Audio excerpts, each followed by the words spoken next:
Every human being carries two versions of themselves. One is weak, driven by fear, excuses, and comfort. The other is strong, disciplined, and unshakable, a version that does not bend under the weight of life's hardships, but rises above them. But here's the truth. To kill the weak version of yourself is not to hate who you are, but to stop betraying who you could become.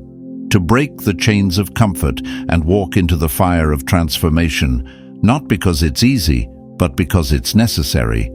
This isn't a lesson about motivation. It's a declaration of war, because you were not born to crawl in the shadows of your own potential.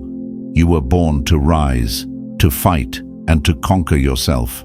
Now let's dive in. Step 1. Face your inner enemy. The first act of transformation begins with a confrontation, because to conquer the weak version of yourself, you must first face it, not with the world, but with the reflection staring back at you. Most people avoid mirrors of truth. They hide behind distractions, entertainment, and other people's opinions. To see yourself clearly is painful, but pain is the birthplace of power. As Epictetus said, it is impossible for a man to learn what he thinks he already knows. Ask yourself, when was the last time I did something that truly challenged me? What excuses am I nurturing to justify my lack of action? What comforts have turned into cages? Honesty is the sword that cuts through illusion, and only when you expose your weakness can you begin to slay it. Step 2. Burn down your excuses. The Stoics believed that the delay of virtue is the death of progress. The weak self thrives on excuses and negativity. It's not the right time, I'll start tomorrow, I'm just not ready yet. These are not harmless thoughts, but they are chains. To kill the weak version of yourself, you must burn the bridge back to comfort. Destroy every excuse that lets you retreat to your old ways. Because the truth is, weakness is not inability, it is unwillingness.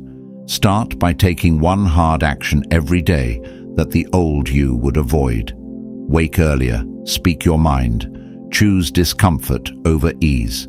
Every act of courage is a small funeral for your weaker self. Step 3. Build discipline like a fortress. Weakness dies where discipline lives. Remember, discipline is not punishment, it's liberation. It's the quiet strength that says, I will do what must be done, regardless of how I feel. Epictetus taught his students that the key to freedom is mastery of impulse. No man is free who is a slave to his passions. Think of discipline as a fortress built brick by brick, each brick a small act of consistency.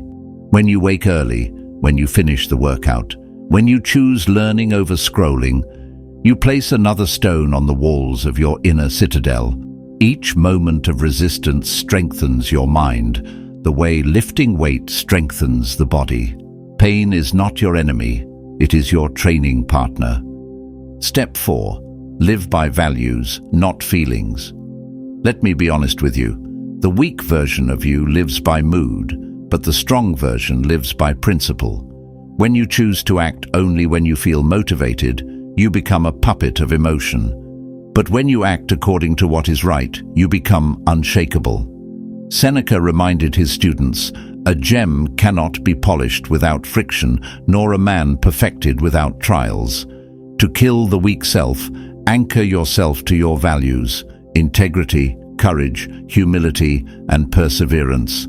Let them guide your actions even when fear screams louder than faith. When you stand for something greater than yourself, weakness cannot survive. Remember, killing the weak version of yourself is not a single act. It is a daily ritual.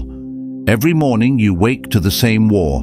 Every evening you either feed the weak self or strengthen the warrior within. It's not about perfection, it's about progress. The Stoics never sought to become flawless. They sought to become better. Marcus Aurelius failed, doubted, and suffered.